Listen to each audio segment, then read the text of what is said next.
on you.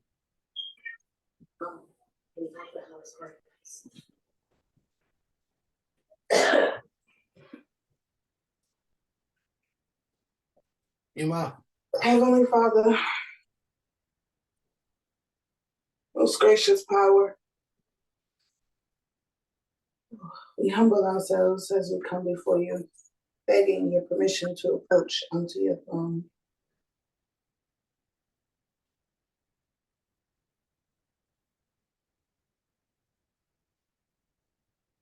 Toda Rabbi Most High for allowing us to come before you on this holy Shabbat day. Toda for allowing us to come through another week of work, school, and our different activities, traveling, resting.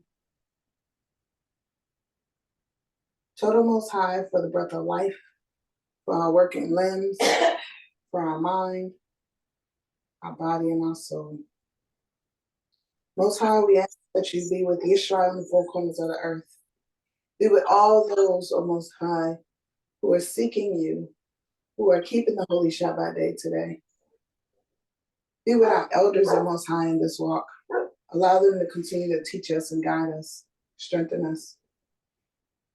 O Creator, be with the children who are learning your laws, statutes, and commandments. And O Most High, allow them not to just be taught it, but them to digest it and ingest it thoroughly so they may walk and apply it to their daily lives. Most High, I ask that you please forgive us for our sins and iniquities that we have done against you, our brothers and sisters, and ourselves. Most High, I ask that you be with those in the prison houses unjustly. Be with those who are in the sick beds. Be with the unsheltered, O Most High, and be with the fatherless and the widow. And O Most High, if it be your will, free those that are in prison unjustly, heal the sick, and cover those who are in need of covering, O Creator, and bless the fatherless and the widow. O Most High, be with the teachers in Yisrael. Allow them to teach your word diligently, O Most High, and not add to it or take away from it, O Creator. O Most High, I ask that you be with us as we build this community, O Creator, not just for our brothers and sisters that know themselves, for all those, O Most High, that need the light, that need understanding. That you walk with us in this mission, O Creator, and that you allow us to see your divine mission and not just our own. That you open up the doorways, O Most High, that are necessary to be opened. And those doors that don't open, O Most High, you allow other doors to be opened. Most High, I ask that you be with each and every one of us on this call and those striving to be on the call. Be with our spirit, O Most High. Allow us to learn and walk away with some knowledge and understanding and something else to apply to our daily lives.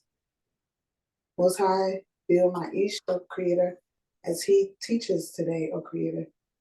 Be with him in his ailments, O Most High, and heal him when you see fit, O Creator. Allow him and his body to get the rest that it needs and the nourishment that it needs to be at 1,000,000%, O Most High. I thank you, Creator, for this day and every day. And we say, Toda Rabah, Abi, Toda Rabah, Selah. Hallelujah.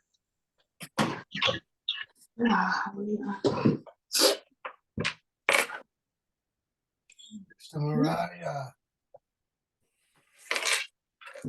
Shabbat Shalom. Hey, Ima.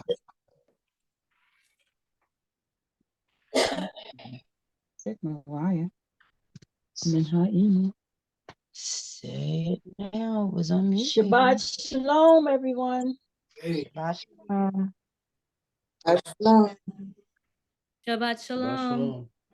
Shabbat Shalom, Coach. I'm sick today.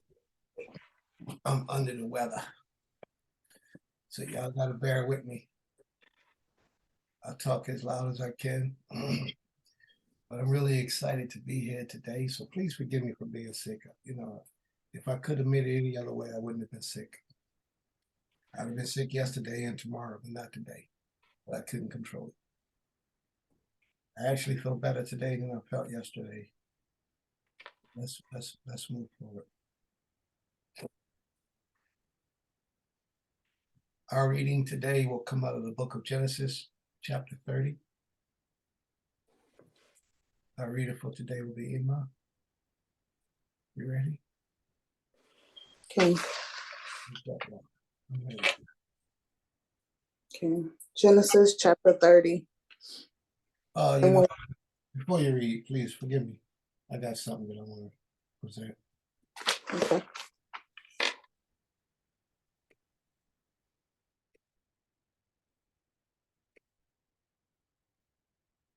All right, can you all see that? Can everybody see that? Can somebody read it, please?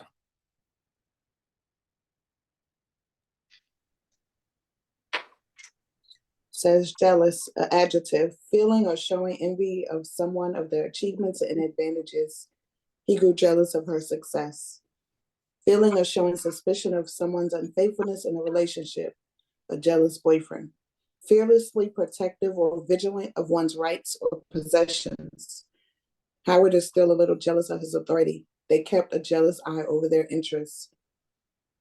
The last definition of God, demanding faithfulness and exclusive worship. So You want me to read the rest? the old French word jealous, Mm-hmm. the Latin zealosus. All right, I wanted y'all to hear that, so that we would know. The screen is back up, right? Be back on the screen now. I'm not still sharing that, right? No, you're Right. not.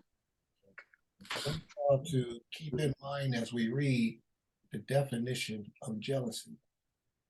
It's very important that we understand that people can get jealous, and sometimes people become so envious of you, jealous and envious, that they seek to take your life. It makes them happy for some reason. It satisfies some desire inside of them. You could have done nothing to them. Sometimes it might be your success. Sometimes it just may be your looks, your personality, or your charm. It could be anything about you. Your zeal to the Most High. You will be surprised why people become jealous of you. But a lot of people will be jealous of you and never show it. Won't show it, won't say it until that one moment comes out and they have the opportunity to display it. Part of the problem with us as a people today is we give ourselves to too many different people too soon, too quickly. And I'm not talking about looking out for people. I'm talking about letting people in our inward parts too soon. And we shouldn't do that. You should be careful. Because a lot of people, I know I'm guilty of it myself. I've done it for many years. And now I got to see exactly how people felt. One time when I got arrested, one time many years ago, I saw then how a lot of people felt. And just recently, I saw how a lot of people felt in their inward parts. All that honor and respect and trust and loyalty and brotherhood, none of that stuff meant anything when you're dealing with a person that's jealous, an envious soul. When you're dealing with those type of people, it's hard to tell because a lot of the times they hide it very well. So today's story you're going to read, and you're going to deal with a lot of that emotion. And you're going to be, I pray that you're able to see this in others that's in your life so you can know how to deal with them. I'm not telling you got to cut them off, but you got to know how to deal with people that don't have your best intentions in their spirit. Okay? All right, Amy. Okay. Genesis chapter 30, verse 1. And when Raquel saw that she bore Jacob no children, Raquel envied her sister, and she said unto Jacob, give me children, or else I die.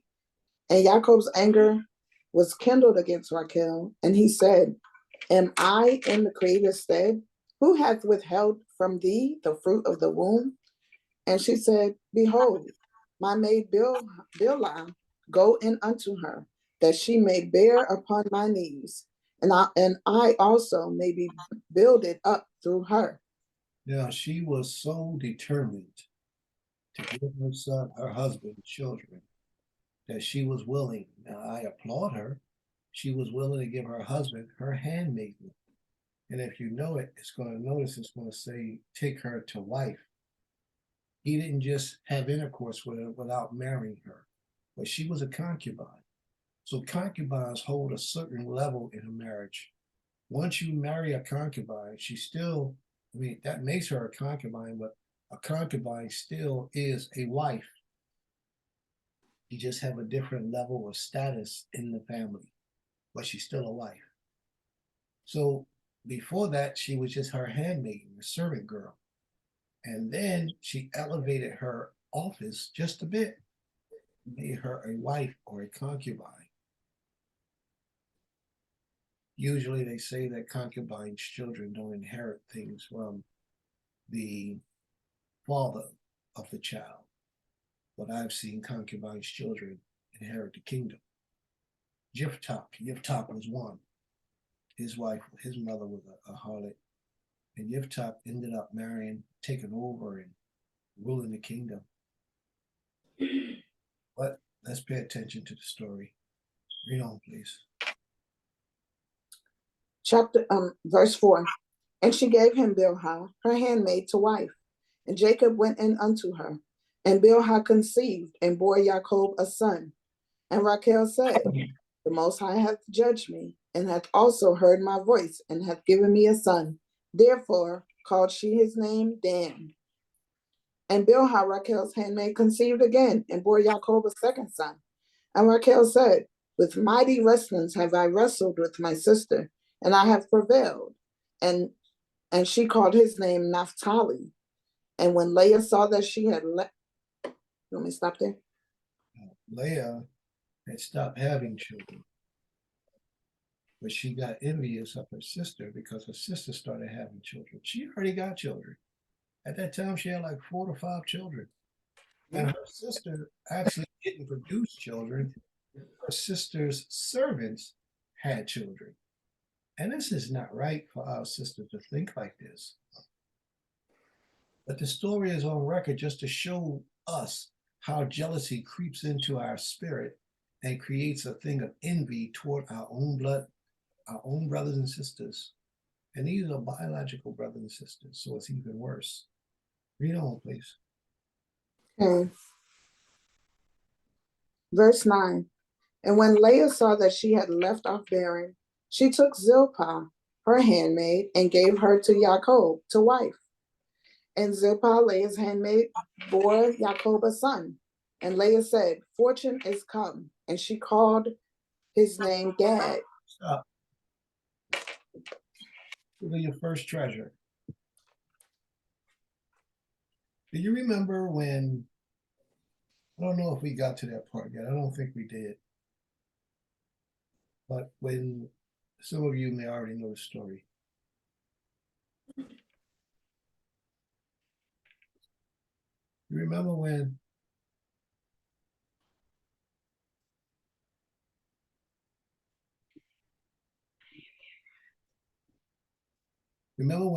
when Jake packed all his family up, his wives and everybody, and they left? You remember what Rachel did? What did Rachel do? She took her dad's idols.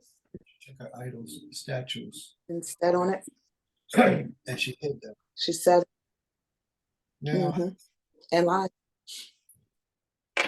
them? Oh, I said, and she lied. Yes. Now, Jake had them for at least 20 years working with them.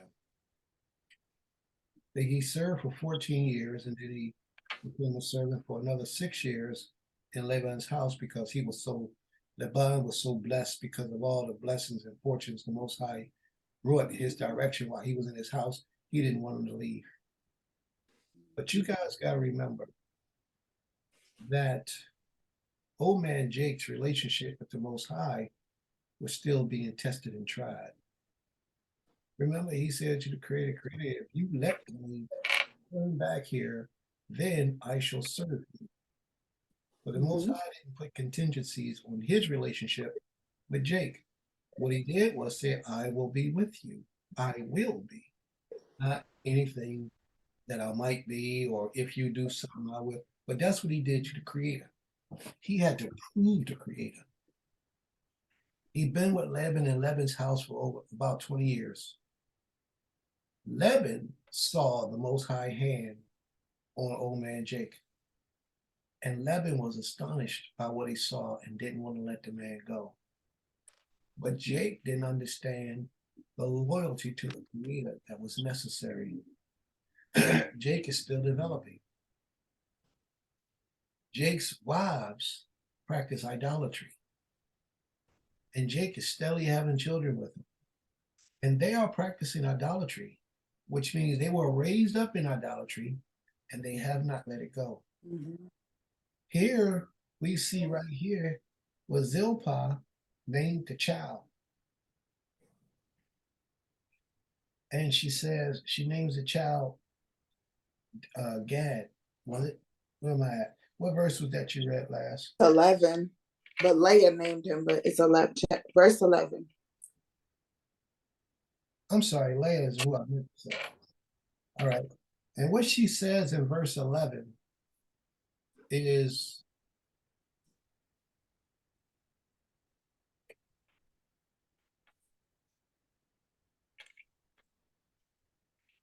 what she Want me said. to read it?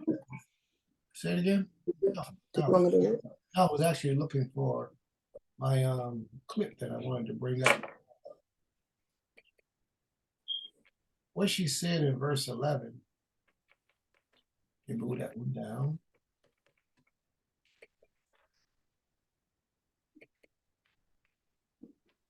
Oh man, okay. I think okay, I got it. What she said in verse 11 was to let us know that she's still practicing idolatry. Look at this for a second. Can you all see the screen? Okay. Gad was the name that she named that child. Gad was the name of a pan-Semitic god of fortune, usually depicted as a male, but sometimes as a female. It is a test in ancient records of Amram in Arabia. Ima, your verse where it says 11, and Leah said, a troop cometh, and she called his name Gad. In a lot of translations, that's not what it says. Ishi, read your version, see what your version is. Mine actually says that, verse 11, then Leah said, a troop comes, so she called his name Gad. Anybody else have something else in their book? Well, mine says a fortune. It is a fortune. Now, when she said a fortune comes, a fortune is the name of a deity. Then there's Fuchuna. That's the name of a deity. And then the verification, further verification that they're still practicing idolatry, she named the child Gad. Why did she name him Gad? She named him Gad because of her deity. Idolatry is all over the book. You just got to know where to look. They were practicing, not him, but they were practicing, his wives was practicing idolatry. But they were still his wives. The Most High was still with him. Maybe the Most High was having mercy, giving him time to straighten him up. Because later on, they're going to say, your God, whatever your God shows you, we shall do it. We shall be a part of it. They're going to say all that stuff a little bit later. But right now, we got to remember, they're still in their father's house. They're still paying homage to those deities.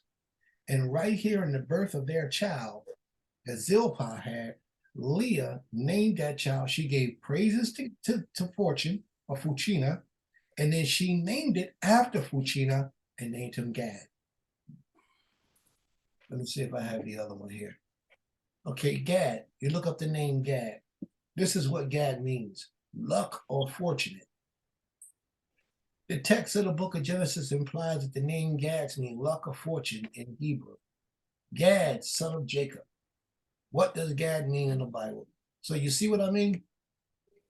So that lets us know that they're still practicing idolatry. I didn't say Jake was practicing idolatry, but I'm saying that these women that he attached himself to, both Rachel, because she didn't want to leave those idols behind, she took them with her, and Leah, naming her children after those deities, are still caught up in idolatry, but yet the Most High is with their husband. That's in there. So let's pay attention. Let's keep on reading. Read on, please. Okay. Verse 11. And Leah said, fortune has come, and she called his name Gad. And Zilpah, Leah's handmaid, bore Jacob a second son. And Leah said, happy am I, for the daughters will call me happy. And she called his name Asher. And Reuben went in the days of wheat harvest and found mandrakes in the field and brought them unto his mother Leah. Then Rachel said to Leah, give me, I pray thee, of thy son's mandrakes. And she said unto her, is it a small matter that thou hast taken away my husband? And wouldest thou take away my son's mandrakes also? And Rachel said, therefore he shall lie with thee tonight for thy son's mandrakes. 16. And Jacob came from the field in the evening, and Leah went out to meet him and said, thou must come in unto me, for I have surely hired thee with my son's mandrakes. And he lay with her that night. So stop for a second. And the Most High hearkened unto. What the mandrakes got to do with this story? People believe It's some type of go ahead. in the ancient days that certain food could make you fertile. Certain foods you eat, and I believe it to be true. They believe that certain foods you eat can make your womb fertile. So remember, Rach wasn't having no children. Rach wasn't having any children, so Leah said, hey, take the mandrakes, and I'm going to be with the son. I'm going to be with the husband. You take the mandrakes and eat them and let your stuff get right, and then I'm going to be with the husband. So that's what happened.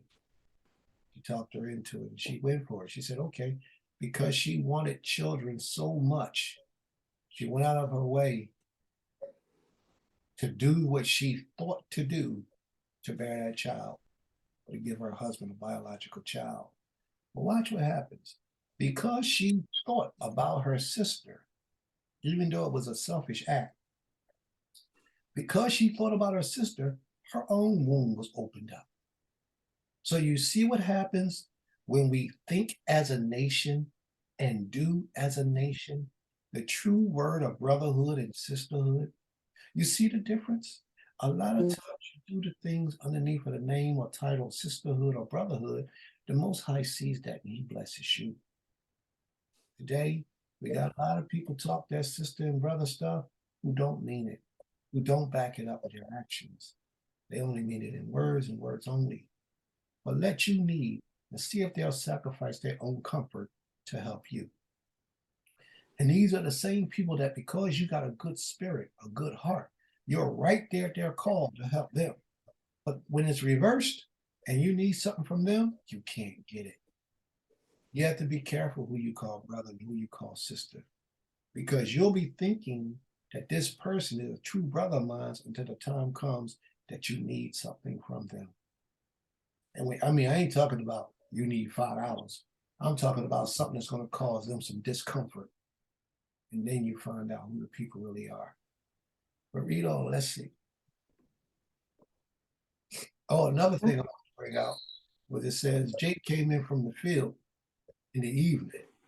So Jake, this shows you almost the pattern of how we were out there getting it in, working all day, getting it in, and then come in the house and we come home to our women.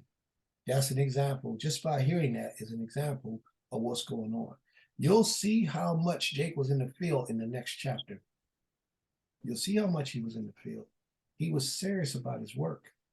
Read on, please. Verse 18. Oh, no, let me go back. 16. Verse 7, you want to do 16 and 16. And Jacob came from the field in the evening, and Leah went out to meet him and said, Thou must come in unto me, for I have surely hired thee with my son's mandrakes. Now, when she said, Thou shalt come in unto me, ordinarily you're thinking that means you got to come into my house tonight. That's not what she's saying.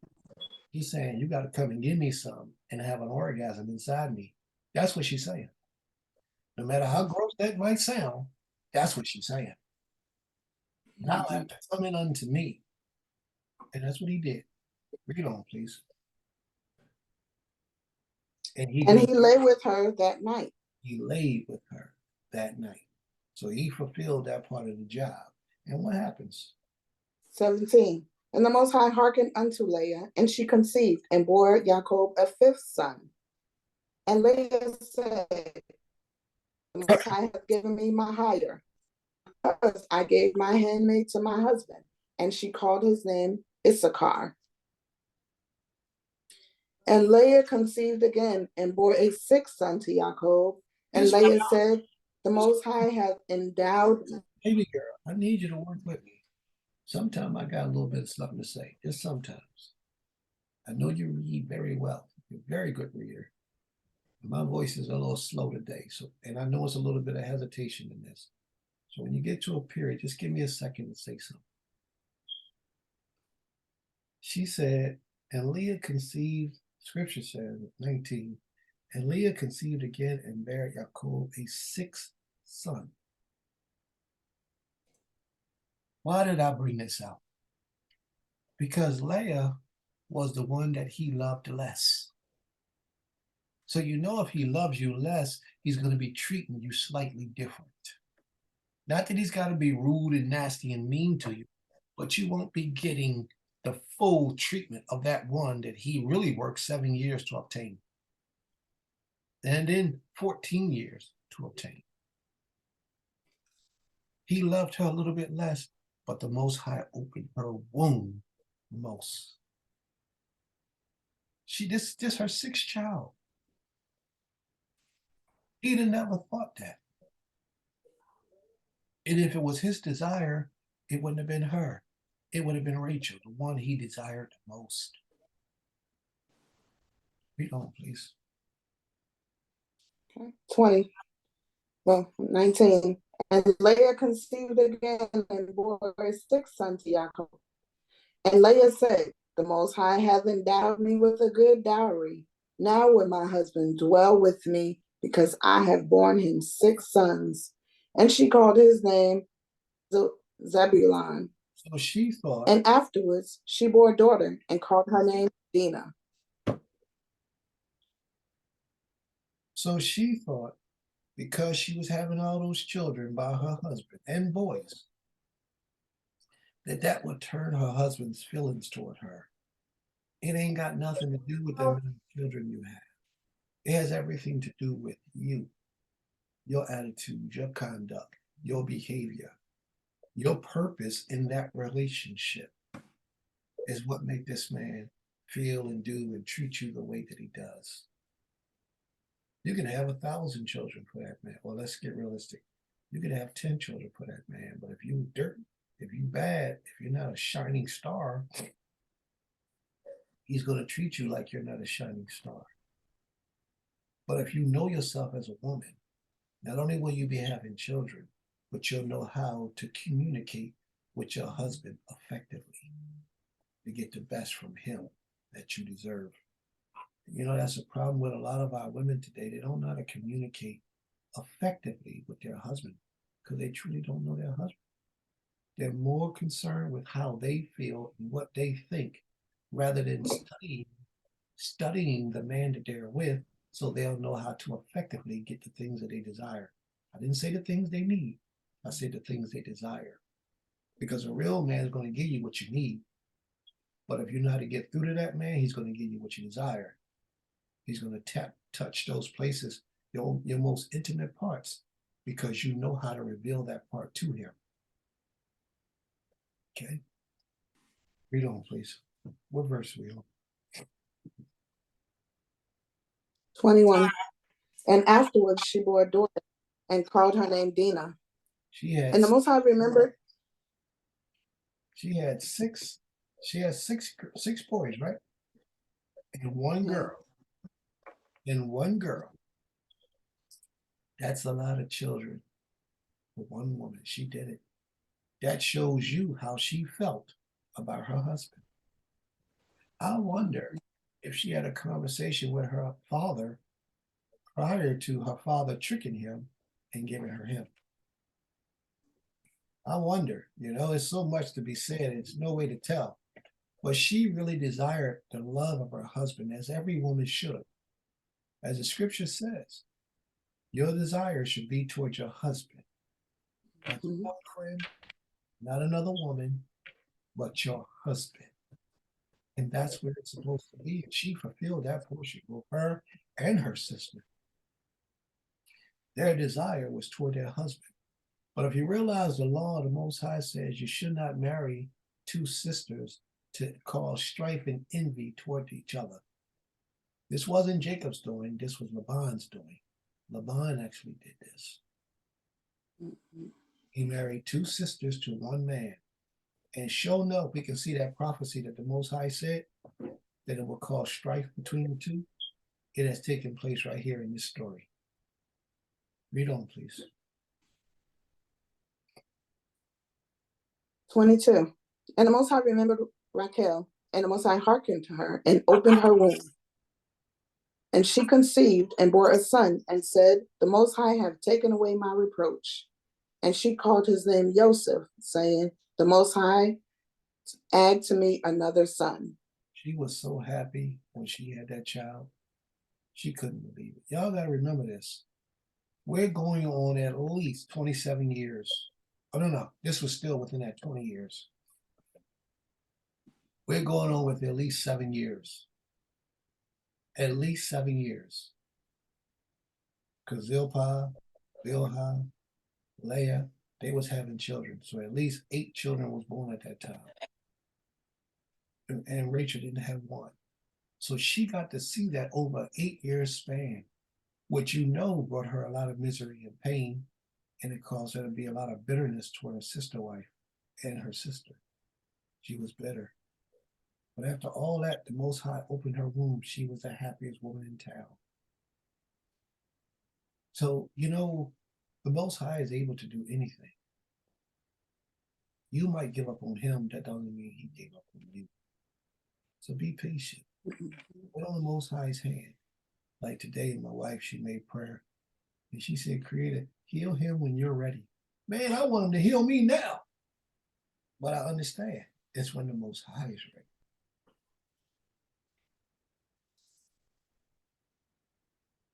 Right? Read on, please. Verse 25. And it came to pass, when Raquel had borne Joseph, that Jacob had said unto Laban, send me away, that I may go unto my own place and to my country.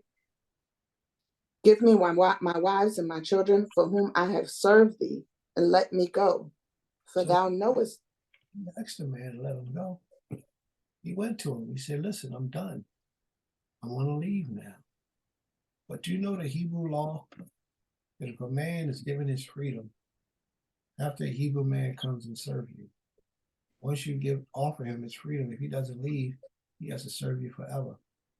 And this is what I think Laban was doing, thinking that Laban was supposed to serve him forever. Because when Jake leaves, he go to look for him like he stole something from him.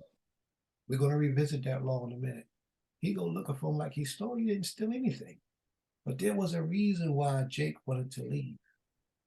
There was a reason why. And we're going to find out in a few minutes. Read on, please. 27. And Laban said unto him, well, I'll read 26 again. Give me my wives and my children, for whom I have served thee, and let me go. For thou knowest my service, wherewith I have served thee. And Laban said unto him, if now I have found favor in thine eyes, I have observed the signs, and the Most High hath blessed me for thy sake. What did he say? And he said, appoint me by wages. He said, the Most High have blessed me for thy sake. He said, because of you being in my household, Most High is blessed. Now, Laban saw that he was increasing and being blessed because Jake was there. But Laban's children, his sons, they didn't see that. Laban recognized that he was being increased because Jake was in his household. But Laban's sons, probably around Jake's age, they couldn't see that. So they also became envious of Jake, almost to the point where they wanted to kill him. A lot of hostility and jealousy will grow in the minds of people because you're doing good. A lot of people will become envious of you because the Most High's favor is upon you. So we got this school in Goshen, in Georgia. We got this school that we're doing. And we half-heartedly doing the best we can, but half-heartedly is doing great. You know what I mean? We could do a whole lot better is what I mean. But the sisters that run the school, they're doing the best that they know how to do. And I'm pleased and satisfied and grateful.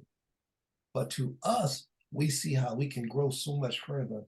But to people on the outside, oh, Prince and them got that school down there, and they began to get jealous, envious, try to plot against us, how to destroy us, take us down, and rub us out.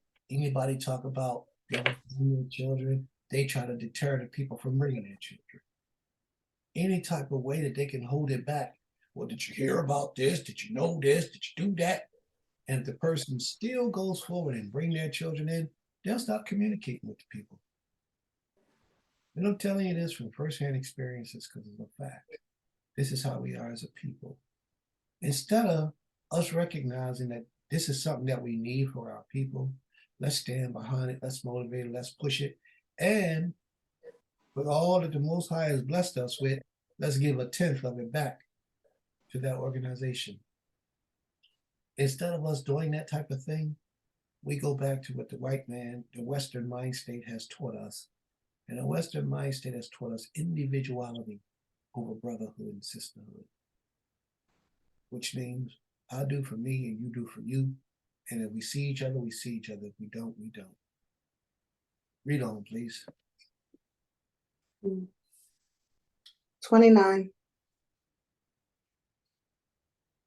And he said unto him, thou knowest how I have served thee, and how thy cattle have fared with me. For it was little which thou hadst before I came, and it had increased abundantly, and the Most High have blessed thee whithersoever I turn. And now, when shall I provide for mine own house also? So it has increased abundantly. His cattle was increasing, but Jake's cattle was increasing also. Mm-hmm. Jake's servants, he had servants as well. He had servants, he has cattle, he has wives, he has children. He became a man in that man's house. That man feels like Jake owes him. He don't want him to go nowhere because the Creator has never blessed his household like that until he came. The first time his household was blessed like that was when Abraham's servant came and brought all them riches, them jewels, them treasures to get his wife, Rebecca, his daughter, his sister, Rebecca. That's when his household was blessed the first time. The second time his household was blessed was when Rebecca's and Isaac's son, came into his possession, and it blessed and increased his household again. He recognizes where his blessings come from, and he doesn't want that to change. So he don't want Jake to leave because he thinks that his blessings will also leave, which he's correct. But with all that, you would have thought that he'd have turned to the Creator and began to serve the Creator, but he didn't. He's still practicing idolatry. And what he did was he incorporated the Most High with one of his idols. Like a lot of us do today. A lot of us come to the realization that we're Hebrew. We leave the church, but we bring the church deity with us. Read on, please. chapter 30, verse 31. And he said, what shall I give thee? And Jacob said, thou shalt not give me aught. If thou wilt do this thing for me, I will again feed thy flock and keep it. So now I will pass through all thy. now they're in the process of bargaining. Jake want to leave. He don't want Jake to leave. Jake knows not to come and ask him again. Jake will just get up and roll. But Jake said, okay, if you want me to stay, this is what I want you to do. Read on, please. 32. I will pass through all thy flock today, removing from thence every speckled and spotted one, and every dark one among the sheep, and the spotted and speckled among the goats, and of such shall be my hire. So shall my righteousness witness against me hereafter, when thou shalt come to look over my hire that is before thee, every one that is not speckled and spotted among the goats and dark among the sheep, that if found with me shall be counted stolen.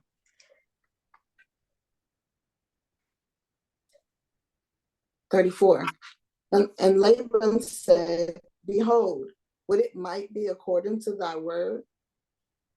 So And he removed that day. let me give you an example. Out of all the sheep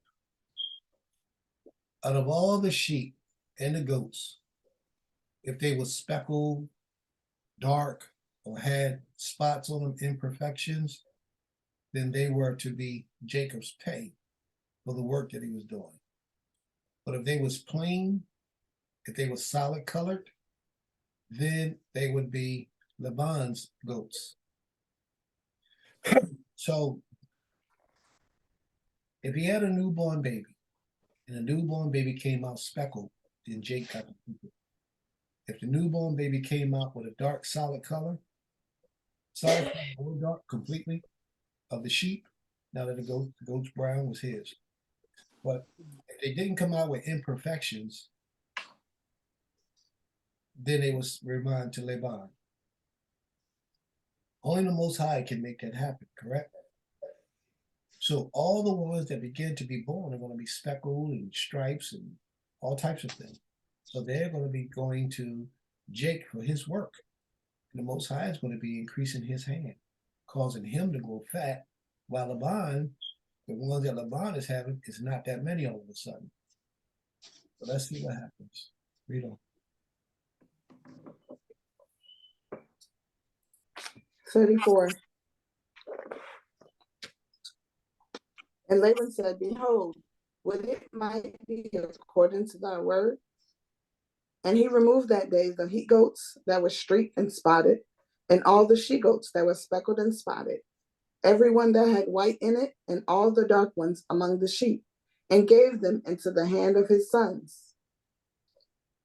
And he sat 3 days' journey betwixt himself and Yaakov. And Yaakov fed the rest of Laban's flocks. He put 3 Yaakov took him rods of fresh. He made 3 days' journeys between the both of them, so they separated for 3 days' journey. Read on, please. Laban owned a lot of land. 37. And Yaakov took him rods of fresh poplar, and of the almond, and of the plane tree, and peeled white streaks in them, making the white appear which was in the rods.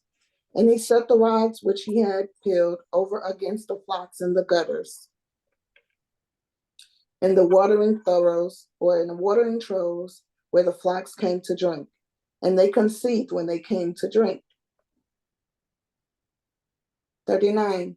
And the flocks conceived at the sight of the rods, and the flocks brought forth streaked and speckled and spotted. And Jacob separated the lambs. He also set the faces of the flocks toward the street, and all the dark in the flock of Laban, and put his own droves apart, and put them not unto Laban's flock. 41. And it came to pass, whensoever the stronger of the flock did conceive, that Jacob laid the rods before the eyes of the flock in the gutters, that they might conceive among the rods. But when the flock were feeble, he put them not in. So the feebler were Laban's, and the stronger Jacob's. And the man increased exceedingly, and had large flocks, and maidservants, and men servants, and camels, and asses. All right. Are there any questions? So is Laban not, I mean, not Laban, is Jacob not out of Laban's house yet? No, he's still there. So he's going to serve Laban even more? Yes. He's For gonna- how long? Because it did, unless I missed that part. I don't know how much longer, but I know the total time was about 20 years. Okay. But he's about to leave. He's about to leave because the people, Laban's sons, in my opinion, are about to try to kill him, plot how to destroy him and take him down, because they grew envious of him. They grew jealous of him. And when a person is jealous of you, a lot of times you don't know why. And in this instance, they claim that he took their father's wealth. Their father was still growing wealthy, but it wasn't expeditiously enough for them. They're going to start worrying about their inheritance, what's going to be left behind for us. If our father don't have all the wealth like he's supposed to, Jacob's growing wealthy with all the food, all the cattle that he got. What about us? Everybody thinks like that. What about me? Not what about us as a nation, but what about me as an individual? That's what we think.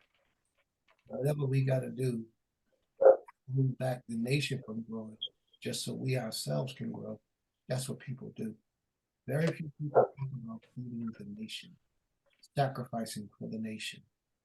Very few people.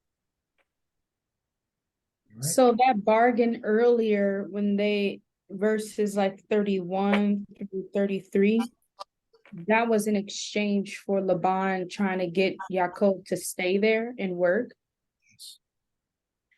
Okay, so right, that verse, that thing earlier when you said if you offer the freedom and they don't take it, he's supposed to stay forever. So was Jacob supposed to stay forever? Because Jacob, Because he wasn't offered. Jacob was trying to leave. He didn't want to be offered any freedom. The man never offered him freedom. The man wanted him to stay and work for him. Laban didn't want to work for him anymore. Laban got enough money. He got enough women, enough children. He got enough men servants. It's time for him to be on his own. So Jacob, it's time for Jacob. He was ready to be on his own. But Laban didn't want that because Jake brought blessings in his household. You see what I'm saying? All right. Is that it for questions? Read on, please. You want to continue to read, or should I find another reader? You continue. Okay. Genesis 31. Genesis 31, verse 1. And he heard the words of Laban's son, saying, Jacob hath taken away all that was our father's, and of that which was our father's, and of that which was our father's hath he gotten all this wealth. So you see that? And Jacob behold the countenance of. You see what he did? He heard them talking about him. It's not often that people that are jealous of you, you actually catch them in their jealousy. Usually you don't realize until after the fact.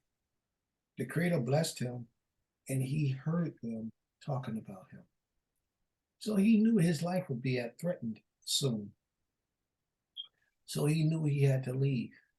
He knew it was time to get up out of there. So he's going to start making provisions for that to happen. You know, please. Verse 2. And Jacob beheld the countenance of Laban, and behold, it was not toward him as before time. Even Laban got jealous of him. Because remember, he came in there with nothing, but he's leaving out wealthy. He got manservants, he got female servants, he got wives, he got Nashim, he got children. He came in there with nothing. 20 years later, he's leaving out. He got everything he needs. So even Laban got jealous. Read on. 3. And the Most High said unto Jacob, return unto the land of thy fathers and to thy kindred, and I will be with thee. The Most High intervened. The Most High said, Jake, it's time for you to get up and go. Because even the Most High saw the jealousy and the envy of these people. The Most High knew what they were plotting. Mm-hmm. Jake may not understood it thoroughly, but the Most High knew. And the Most High told him, it's time for you to get up and go. Read on, please.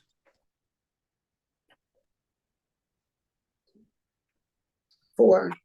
And Jacob sent and called Rachel and Leah to the field unto his flock, and said unto them, I see your father's countenance that is not toward me as before time, but the Most High of my father have been with me, and ye know that with all my power I have served your father.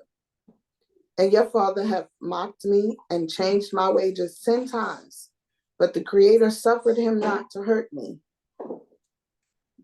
If he said thus, the speckled shall be thy wages, then all the flock were speckled. And if he said thus, the streak shall be thy wages, then bore all the flock streak. Thus the Most High hath taken away the cattle of your father and given them to me. He said, I has taken away the cattle of your father and gave them to me. His father agreed. Their father agreed to this. Mm-hmm. They agreed to this. And now, because the Most High caused all the animals to come out a certain way, and Jake was winning, the family got angry. The sons plotted. Laban's countenance changed toward him, where Laban no longer was looking at him as a blessing. Everything was happening. It was time for him to go. Read on, please.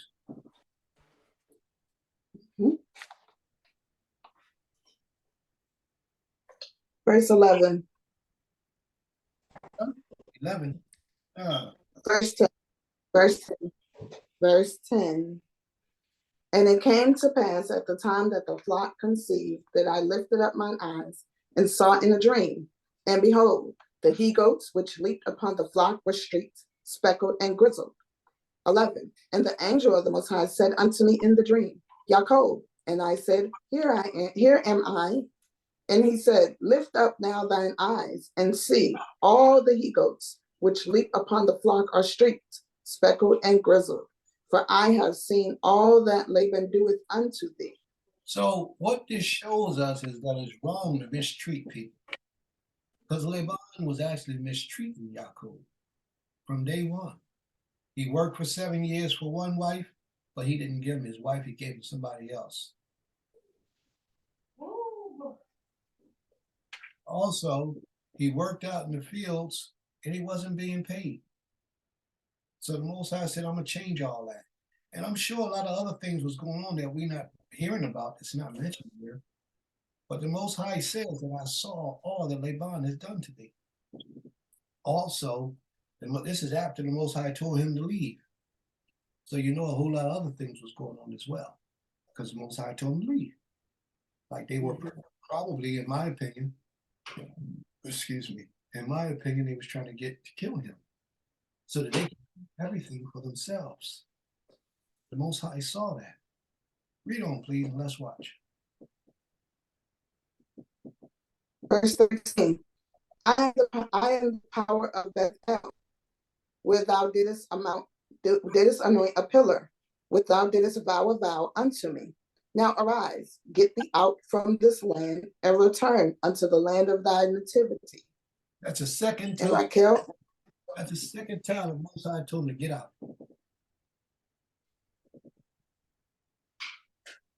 Read on.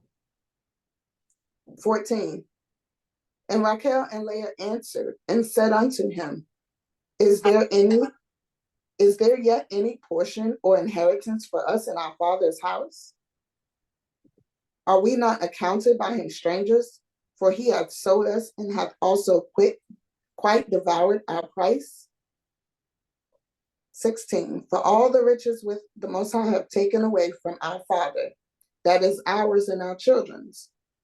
Now then, whatsoever the Most High have said unto thee, do.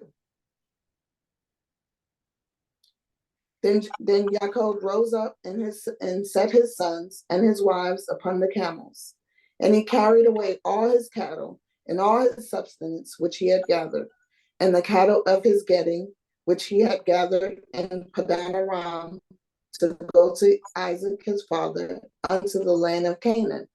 So Canaan. this is Now, baby girl. Calm down a little bit, please. that's fine. He's going Mhm. to the land of his father. Remember 20 years ago, his pop thought he was going to die? So his father gave him the blessings. This is 20 years later. His father's still alive. 20 years later, he's still alive. And now he's ready to return back to his father. But what the Creator said to him, the Creator said, I am the Elohim, the power of Bethel. Do you all know what Bethel was? What was Bethel? Is it the place where he laid upon the rock? He did what? When he laid on the rock? He lay on a rock and he had a vision. Mm-hmm. The ladder reaching up to heavens and Elohim going up and down on the ladder. Yes. He named that place, he erected a pillar and named that place Bethel, house of El. So he said to the Creator at that time, if you will bring me back to this place in peace, then I will serve you. The Creator came and visited him and said, hey, I'm the power of this place. Get up out of here and come back. And that's what he's going to do. Read on, let's see what happens.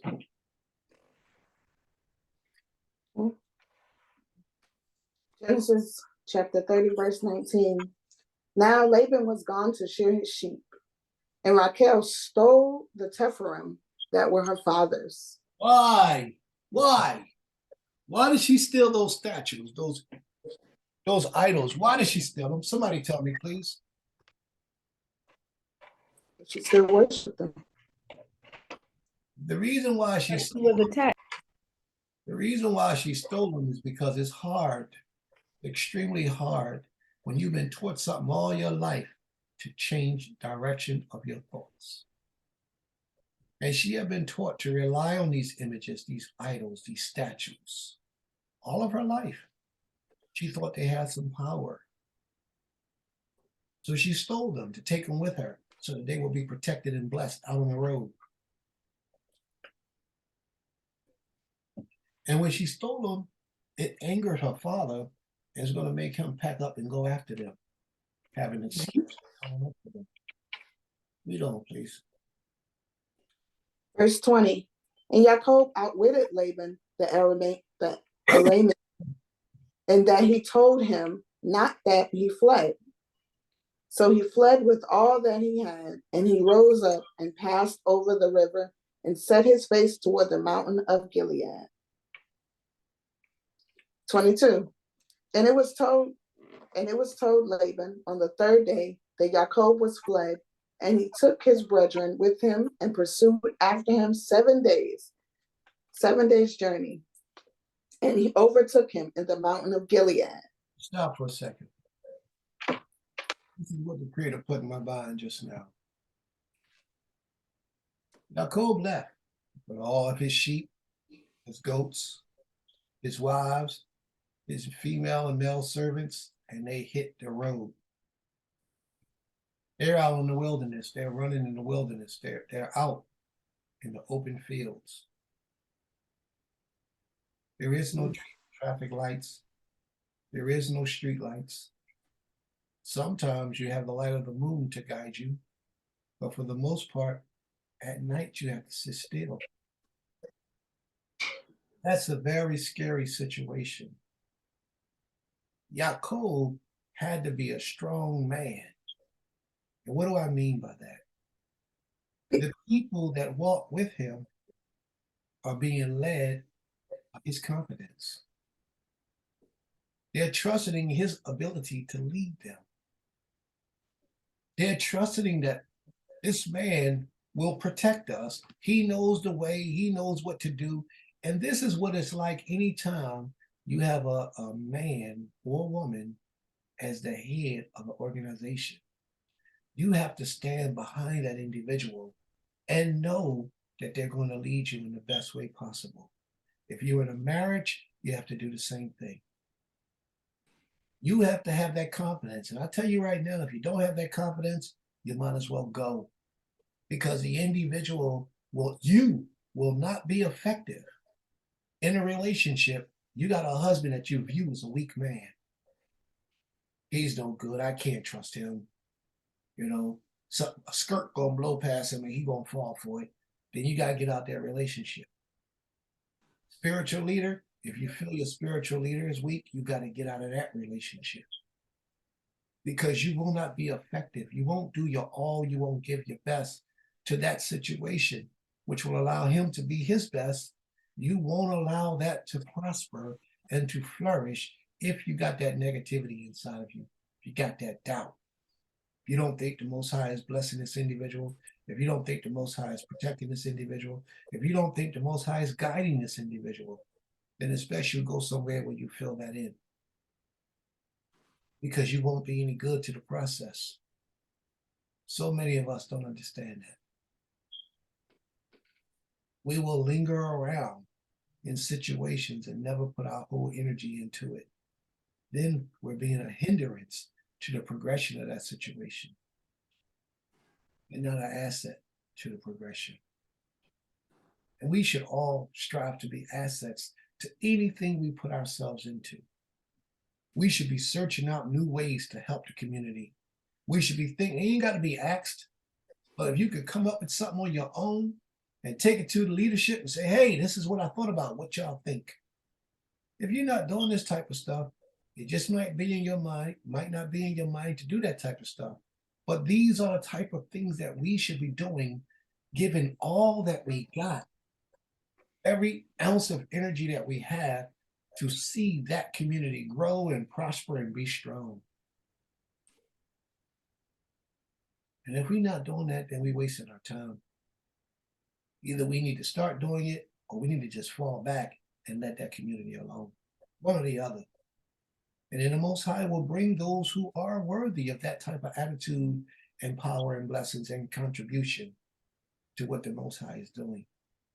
If you don't have 100% confidence in your husband, you need to back away from him. Any organization that you're into, if you don't have the 100% of confidence in that leadership, then you need to back away from them. Only walk with those who you feel has your best interest in heart. Anything other than that, you're wasting your time. Because you're going to be one of those ones who don't give, and you should be one who gives, and you're going to be looked upon as one who don't give. That's not a good thing. Read on, please. Yes, 24. And the Most High came to Laban, the Aramean, in a dream of the night, and said unto him, take heed to thyself that thou speak not to Jacob either good or bad. Wait, And Laban, wait a minute. Did you read the other verses before that? 22? yes, I'm sorry, I must have missed that. Okay, go ahead. 25. And Laban came up with Jacob. Now Jacob had pitched his tent in the mountain, and Laban with his brethren pitched in the mountain of Gilead. And Laban said to Jacob, what hast thou done? Thou hast outwitted me and carried away my daughters as though captives of the sword. Wherefore didst thou flee secretly and outwit me, and didst not tell me that I might have sent thee away with mirth and with songs and with tabret and with harp? You know that wasn't going to happen. And didst thou not? You know that wasn't going to happen because he already asked him, let me go. He said, no, man, we ain't letting you go. The Most High is blessing me. He loves you. So the best thing old man Jake could do was to flee. Read on, please. 27. Wherefore didst thou flee secretly, and outwit me, and didst not tell me, that I might have sent thee away with mirth and with psalms, with tabret and with harp? And didst not suffer me to kiss my sons and my daughters? Now hast thou done foolishly. Now, you see that part there? He said, has not suffered me to kiss my sons. Where was his sons at? Didn't his sons travel with him to go get Yaakov? No, You're talking about his grandkids? he's talking about his grandchildren. Do you see how intimate the relationship are with our people? His grandchildren was considered to be what? His sons. Son. That's right. Mhm. And it wasn't even his sons. It was his daughter's sons. But he considered them as my sons. So that post we read earlier, that gives you a little bit more deeper insight as to what that post meaning was. He said, you ain't even let me kiss my sons and my daughters. Thou hast not done foolishly. Thou hast now done foolishly in so doing. He was talking about his grandchildren. Read on, please.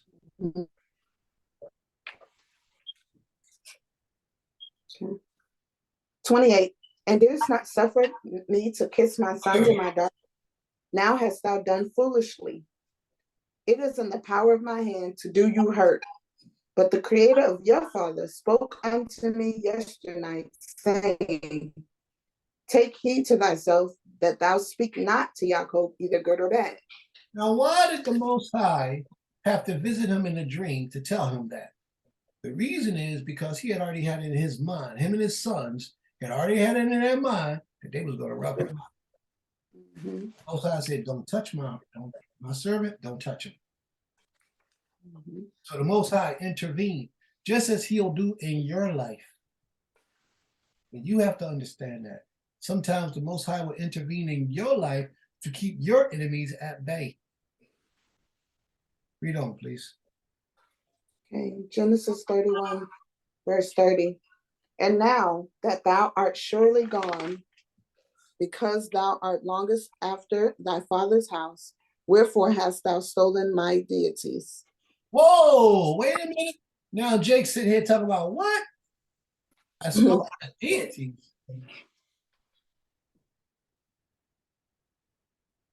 Jake ain't got no room for those deities.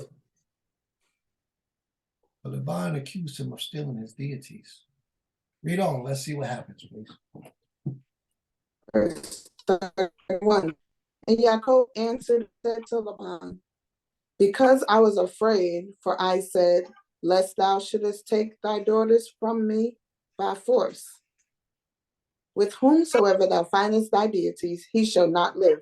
Before our brethren discern thou what is done with me, and take it to thee. For Yaakov knew not that Rachel had stolen them.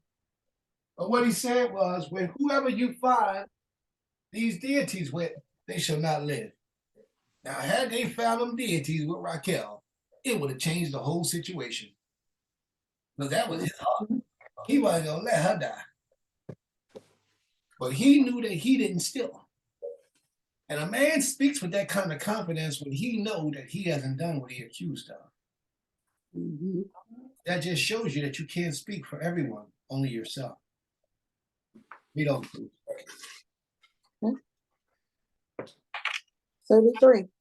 And Laban went into Jacob's tent and into Leah's tent and into the tent of the two maidservants, but he found them not. And he went out of Leah's tent and entered into Rachel's tent. Now Rachel had taken the teraphim and put them in the saddle of the camel and sat upon them. And Laban felt about all the tent, but found them not.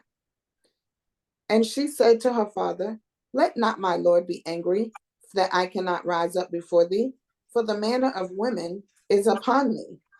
And he searched, but found not the teraphim. So what does that say? Somebody tell me what that says. She was unclean. She was on her And she cycle. knew when she stayed, she said she was, Yeah, she but said, she wasn't on her cycle. She lied to her father because she wanted to hide the deities that she stole. Because normally you're supposed to rise up and greet him. We don't know if she was or she wasn't. We know that she used that for an excuse. But this is what I want to say.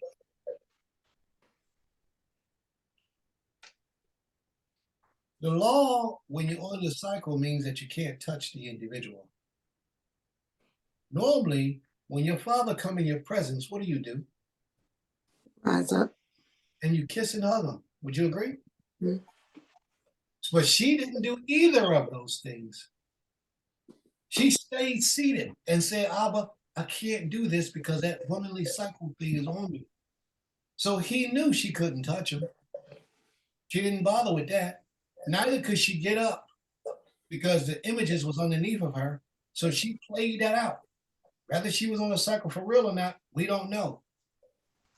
But the part I like to bring out is the fact that those images, if she was on her cycle, they was in an unclean place. She sat on it in that same place that she knew would be unclean. Right. So that says a lot. Read on, please. Okay. 36. And Jacob was wroth and strove with Laban. And Jacob answered and said to Laban, what is my trespass? What is my sin that thou hast hotly pursued after me? Whereas thou hast felt about all my stuff, what hast thou found of all thy household stuff? Set it here before my brethren and thy brethren, that they may judge between us two. Okay. Now, he's asking a question. What have I done to make you so angry? But he stole his images. So when he stole his images, that was like his livelihood in his mind, his blessings or his future of being blessed was in the hands of his images, his gods. So he understood it to be. So when Jake stole his images in his mind, he was like saying Jake is trying to curse him in his mind because he heavily relied on those images for support, for blessings, for protection. So he don't know how. I mean, I don't know why he just didn't carve some more, because they make them out of wood anyway. Could have carved some more, but he didn't. He want what was taken from him. So he went looking after him. Read on, please. Genesis chapter 31, verse 38. These 20 years have I been with thee. Thy ewes and thy she-goats have not cast their young, and the rams of thy flocks have I not eaten. That which was torn of beasts I brought unto thee. I bore the loss of it. Of my hand didst thou require it, whether stolen by day, stolen by night. He's saying, I made good for all your losses. Thus, however you took a loss, I replaced it. I made good on it. What servant do you have other than that? That's a great thing. Read on. verse 40. Thus I was in the day the drought consumed me, and the frost by night, and my sleep fled from mine eyes. These 20 years have I been in thy house. I served thee 14 years for thy 2 daughters, and 6 years for thy flock, and thou hast changed my wages 10 times. Except the power of my father, the power of Abraham, and the fear of Yitzchak had been on my side, surely now hast thou sent me away empty. The Most High has seen my affliction and the labor of my hands, and gave judgment yesternight. Wow. He acknowledged the Most High has blessed him, has protected him. But the Most High told him to leave. He acknowledged all that. But this is the same power that he said, I'm going to serve you unless you bring me back home. Now I wonder how Raquel got rid of those those statutes after that. First, it had to be a mental thing. She had to destroy him in her mind first before she can destroy him physically. Just like with a lot of us today, Mhm. we hold idolatry dear in our minds. And a lot of us, we are our own idols. We are our own idols. We put ourselves above everything and anything, especially the Creator. We give glory and respect to ourselves before we give glory and respect to the Most High. We will hold our wives dear to us even when she's wrong. That's not how you honor the Creator. Mhm. The Most High has to come first in all things. Read on, please. Verse 43. And Laban answered and said unto Jacob, the daughters are my daughters, the children are my children, and the flock are my flocks. And all that thou seest is mine. And what can I do this day for these, my daughters, or for their children, whom they have borne? So that's the law. If you have a Hebrew servant, you give him the opportunity to set him free, and he says no. You're to bore him through his ear. I believe that's in Exodus, the 21st chapter. You bore him through his ear, and he should serve you all of his days. Here, the bond seems to be pulling on that law. But old man Jake tried to leave. He didn't want to be that man's servant forever. And the man wouldn't let him go. Read on, please.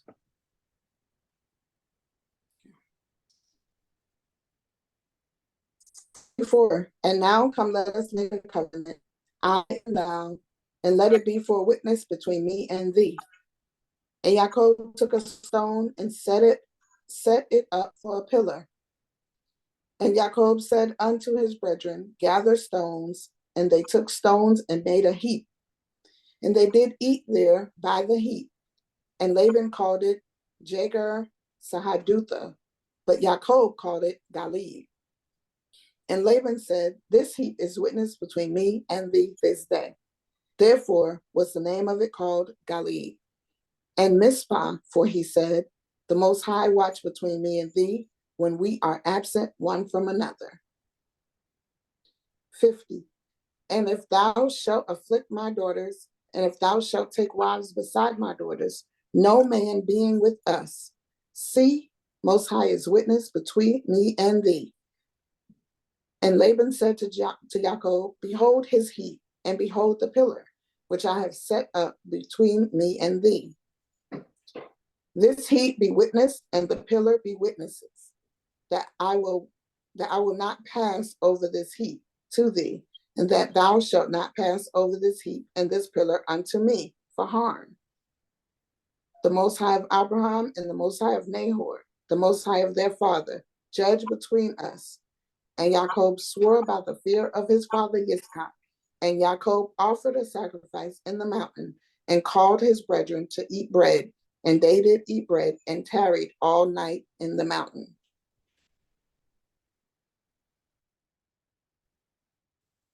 Do you have a verse after that? Hello? It goes into, So that's no, well, not really, but it says early in the morning, Laban rose and kissed his sons and daughters and blessed them. And Laban departed and returned unto his place. But it goes into 32. So yeah, we done. That's 2 chapters. But the one part I wanted to make reference on was where he said to him, oh man, he was killing me.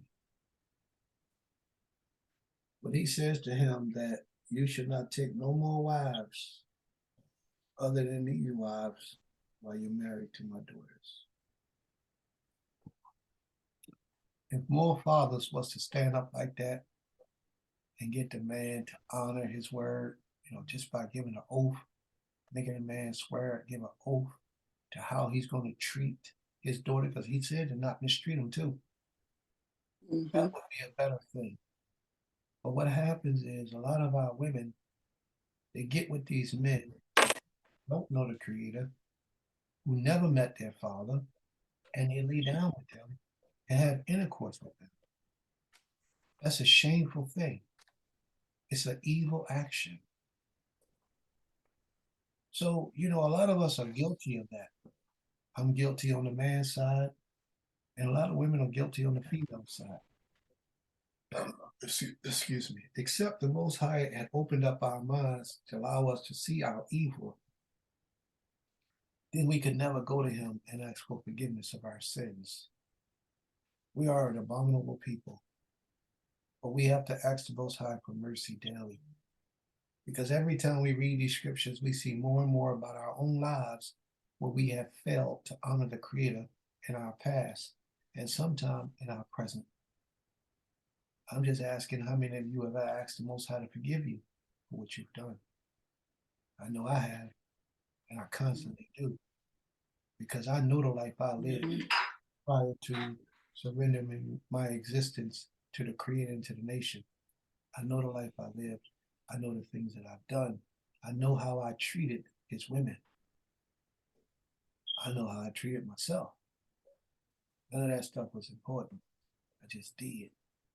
So a lot of times when you come around, the Most High spares you. It's time for you to get right with him by asking him to forgive you for whatever your iniquities are or was or shall be. That's the best way to walk with this king. All right. So we learned a lot from this chapter. Anybody want to relate? Tell us what we've learned out of this. I want to ask you a question about when you were saying that the law of, the servant law, but I can't say didn't, but that law isn't in existence yet. So would this be kind of like an example of why that law came to be, kind of like how the law of the two sisters, wouldn't this whole, experience or history lesson be why those two laws specifically came to be? Or, possibly? If I have to guess, I would say that the law was in existence or something similar. Mhm. Because that's why me wrote these things, because he knew of something. Not that it was the exact law, but it was something very similar. So, Okay. remember, there was laws that we had on record that our people lived by culturally. They just lived by. Mhm. You can see that all throughout the scriptures. And in my opinion, from what I was taught, it was because Shem had a school that he taught people. Shem was still alive during the days of Abraham. And if he was effective as he should have been, during the teachings, he would have been molding and shaping the habits of the community. You know what I mean? The way that the community did certain things, or the traditions of the people. He would have been teaching, molding and shaping and formulating those traditions. So if Shem had a portion of that law and he sent it down to the people, then the people's culture would have been based off of doing that law. Now I'm talking about the Hebrews, not necessarily talking about the Israelites yet, because Israel's hasn't come on the scene yet, just the Hebrews.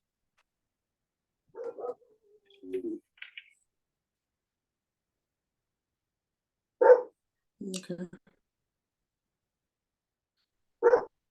Any other questions or comments?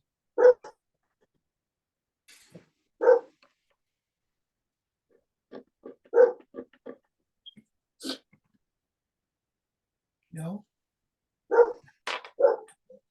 Does anyone want to elaborate anything about what they've learned today?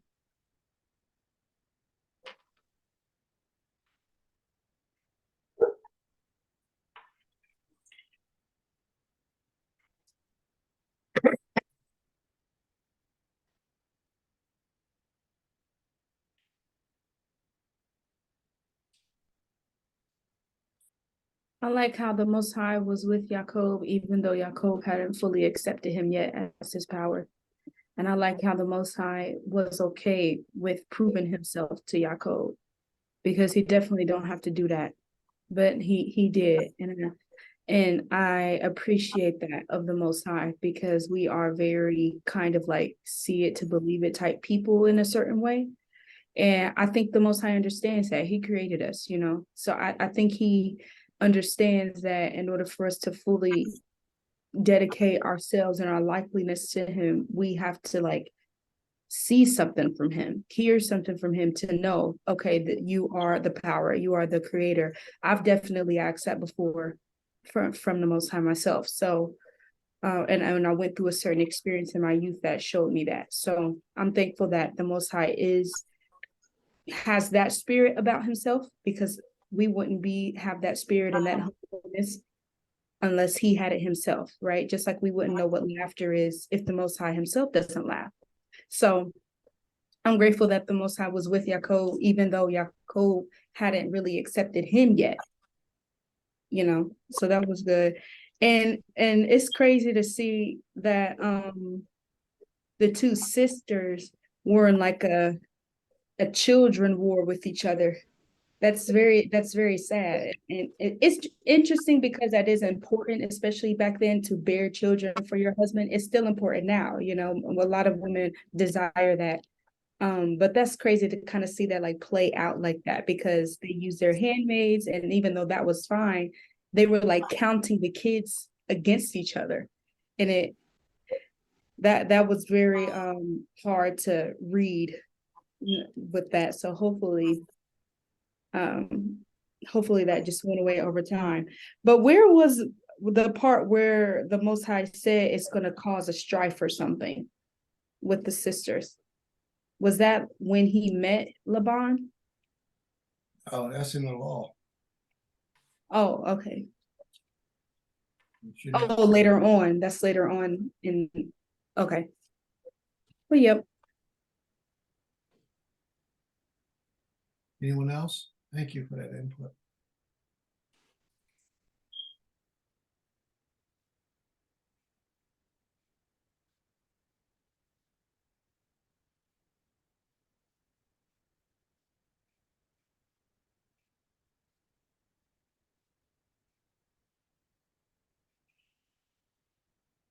Anyone else?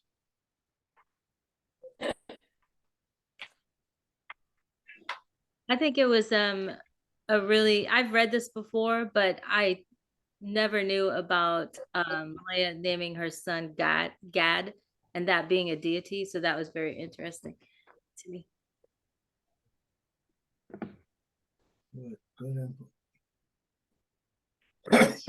I brought that out to show how the mind of our people had not changed, and we were into idolatry.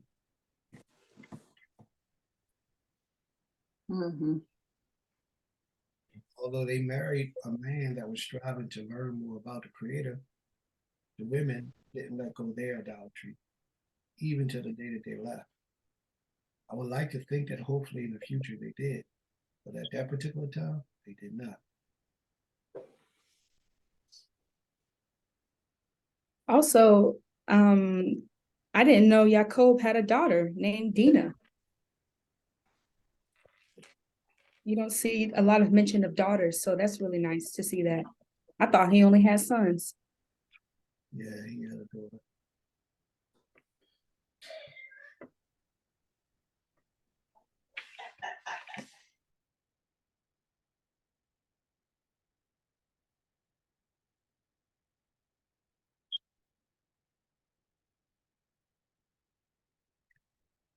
Go to Leviticus, the 18th chapter.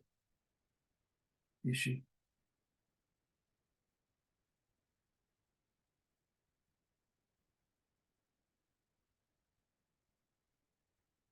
Leviticus 18.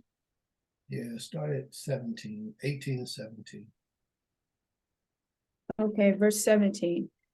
You shall not uncover the nakedness of a woman and her daughter, nor shall you take her son's daughter or her daughter's daughter to uncover her nakedness. They are near of kin to her, it is wickedness. Verse 18. Nor shall you take a woman as a rival to her sister to uncover her nakedness while the other is alive. So you understand that? Yep, and that's exactly what Laban did. I wonder if that was in effect at the time. I just gave you an example of how it was in effect. It probably wasn't exactly like that, but it was in effect. Yep. Any other comments? Any other questions? Would anybody like to tell us what they got out of the whole message?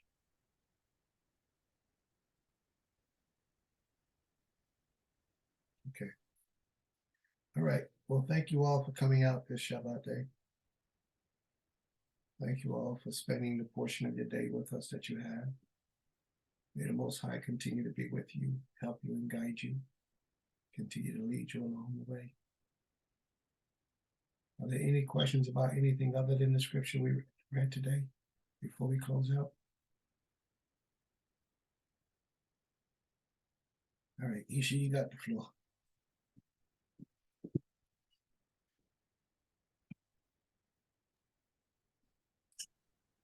If we could face the east, please, if you can.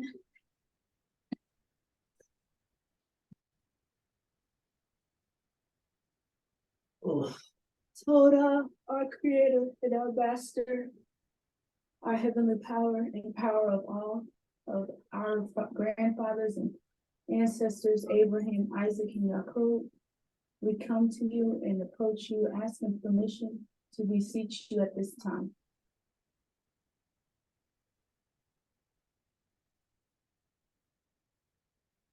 Our heavenly Father and our creator, to whom everything bows, both good and evil, to whom all things answer unto you.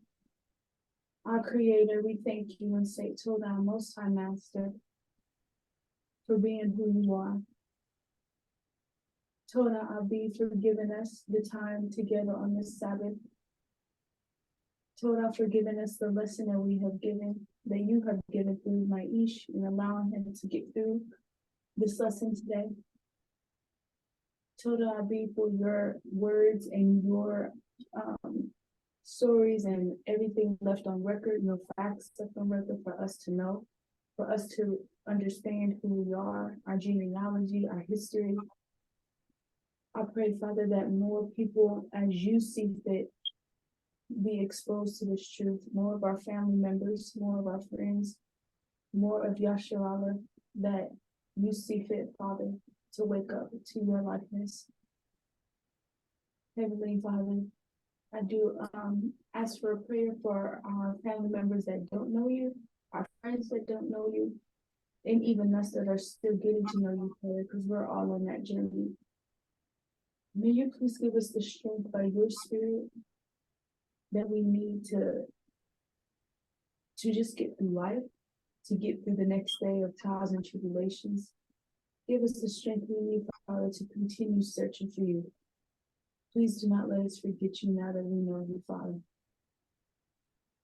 Heavenly King, we thank you for all the things that you have done for us this day. I pray that you please allow those that are on this call and the ones that have not been able to make it to be blessed. Allow the rest of their Shabbat to be blessed as you see fit. Allow them to, if they be driving, let them make it home. Allow their children to be blessed in whatever food that they may eat today. Please allow it to be healthy and be nourishing to their bodies, Most High, in your name. We thank you for all things, and we pray that you please keep us throughout the evening as well. Keep us throughout the night and allow us to wake up and both prepare to dedicate the day to you. And I give you praise, honor, and glory, O Most High, for all things and everything. Please allow us to remember you in our inward parts at all times. And with that, I say, Toda Abi Most High, Toda Rabbi. Shalom. While we were praying, Hallelujah. Something came to my mind.